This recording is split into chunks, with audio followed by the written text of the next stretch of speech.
Do you meditate a lot? No, I don't personally spend really any time meditating. For me, meditation was a part of my path. Back when I was a seeker, I meditated a lot. But then, see, for me, the tables really switched. The meditation was part of my process to try and find myself and try to uncover what was true within me versus what was projection and what was illusion. And then once I found myself, then my priority became being myself. Meditation was just a tool that I didn't really find that I was drawn to anymore at that point. So I've got my meditation cushion over here, and sometimes it's nice if there's a lot of busyness going on in my mind, that it might be good just to sit down for a little while. Honestly, I find more fulfillment in life through my activities than I do through sitting quietly. In Zen Buddhism, they talk about monkey mind, where your mind is just running one thing after another and, just filling your head with a bunch of jumbled thoughts. And I tend to lean towards clarity within myself. And so, because I've cultivated this, I've worked on this. If I really felt the need to meditate, I would. But most often, I don't really feel the need for that. And it's also because I'm not looking for anything anymore. I used to be looking. I used to be a seeker. I am no longer a seeker. I found what I was looking for. And at that point, then it is a question of, well, why do you keep looking if you found what you're looking for? If I'm looking for my pen, once I find it, well, I'm going to dedicate 20 minutes every day to trying to find my pen. It's like, no, I found my pen. It's right here. Now, it's actually more interesting to use my pen. Now that I've found it, I'm going to use it. So I find more fulfillment in my activities that I engage in. Art, music, photography, talking to people, educating people, making connections in the psychedelic community, interviewing people, being interviewed with my family, with my son and my kids, and getting out into nature. All of that has a much higher priority for me than the idea of just sitting in silence for a while. Again, it's not to bash it. It's not that there's anything wrong with that. But I just have other ways I'd like to spend my time and find those fulfilling and gratifying because they are an embodiment and expression of myself. Meditating can be that as well. But again, I'm not looking for anything there. But I will say sometimes, especially after I make a nice piece of art that I'm really into, I like to just sit and absorb the art. So it's kind of like a meditation in a sense of just getting lost in something that I've created. Also with music, again, it's not quite a meditation, but in some ways it is, where after I've made music, I really like just lying down and just listening to the music that I've made and really getting absorbed in that. I mean, I do spend times where I'm not doing anything, right? Just practicing not doing. But then I'm usually enjoying something, because life is for living.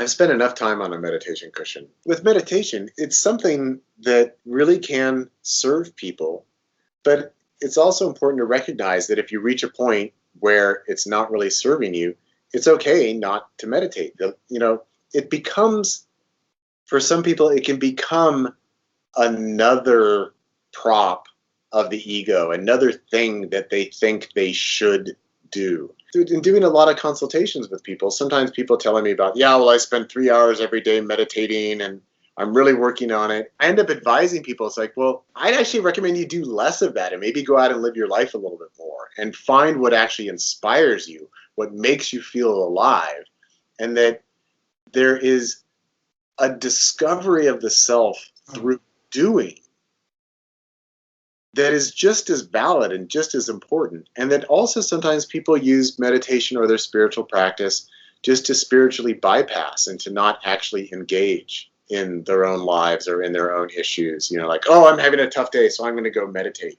Versus, I'm going to work out what actually is bothering me. I'm going to, explore my behavior so that I can find a way of being more expressive, more authentic, so that I don't get bent out of shape and then need to go to meditation. I've also seen a lot of people actually become obsessed with it, obsessed with meditation and obsessed with studying non-duality. Will tell me I've read every book there is about non-duality and I listen to all these different YouTube teachers, and I spend hours every day working on this. And then my response is, well, that's not really going to get you what you're looking for. That you're just consuming lots of materials, and then you're meditating, and you're kind of checking out. But then where are you? Where are you? Where's your life? Where is your contribution to reality? People can definitely get lost in it, but again, it can serve people. And that then if it doesn't, it's okay to walk away from it. People get stuck. As soon as they start doing things because they think that they should or that they have to, it's not because they're actually drawn to doing it because they're getting something out of it, then it just becomes another tool of the ego to boss you around and make you feel not good enough and not worthy, or that somehow you're not being it yet. What do you do for meditation? I guess what I try to do is, I've seen you do this in your talks where you just do nothing. That you just sit in a chair and you do nothing.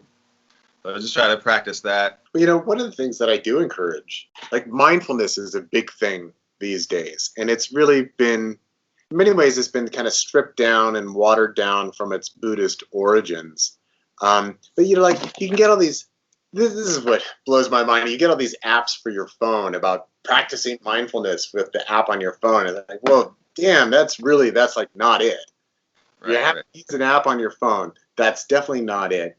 But here's where people spend so much time trying to be mindful of their thoughts that they actually become disembodied in some ways. And where I try and reorient people is one of these ideas around doing nothing is paying attention to how the unconscious patterns of your ego are actually inhabited in your body and expressed through your body. It's like developing mindfulness around your embodiment, not necessarily around your thoughts, but shifting the focus away from, okay, I'm thinking the thought, but who is the thinker?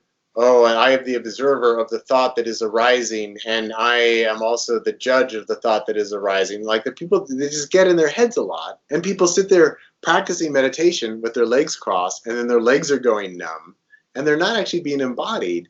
And so you can practice, for example, mindfulness of your body, like while you're watching TV, for example. You can be sitting there and then notice when something makes you uncomfortable on TV, like, oh, like, ooh, or you make a sound, or you move, or, oh, I have to adjust or cross my legs, that could be a meditation to just, well, can I watch this program, particularly something that maybe is making me uncomfortable or is charging me up, and can I observe the unconscious desires to move or make sounds or change my position or body posture. And then you become aware of, oh, well, I've got all these unconscious patterns that are running in me. And that's not by spending time in your mind. It's actually by paying attention to, how am I breathing right now? How am I holding tension in my body, or am I relaxed? Am I closed or am I open? Mm-hmm. Am I like tense or am I relaxed? And becoming aware of these things so that then you can move about your reality in a more relaxed and embodied way.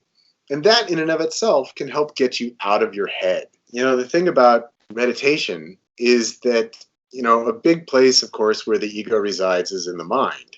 That people can really get stuck in meditation by trying to do something with the meditation. But it's like you can't override the ego with the ego itself, because then it just becomes more of the ego, right? And this is why I like psychedelic medicines, because then you can just override the ego and then start building up from there.